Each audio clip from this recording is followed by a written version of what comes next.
講下華城金鋪啦，咁呢一個金鋪咧，原來都有成70年，老闆娘叫李太啦，咁佢就呈現咗一啲嘅大埔學老人啲金飾咯。原來以前啲學老人咧，如果佢要做一支釵咧，有陣時佢想由銀轉金咧，佢就會走嚟呢間鋪頭去問師傅可唔可以幫佢訂做嘅。咁師傅望咗佢嗰個款式咧，都發覺容易做到咧，咁佢哋就會幫嗰個客人咧度身訂做去打金，就整咗一啲釵出嚟啦。咁亦都有啲比較特別嘅金飾咧，其實可能係真係呢一間鋪先會有啊，因為有一支咧叫做金牙籤同埋一個金耳刮啦，咁就係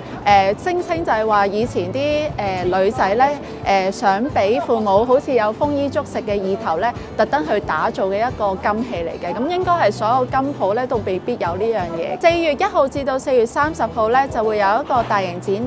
覽，係講呢一個天工開物、步文造物嘅一個社區遺產嘅展示嘅。咁我到時就會呈現更加多大埔一啲本地製造嘅產品俾大家。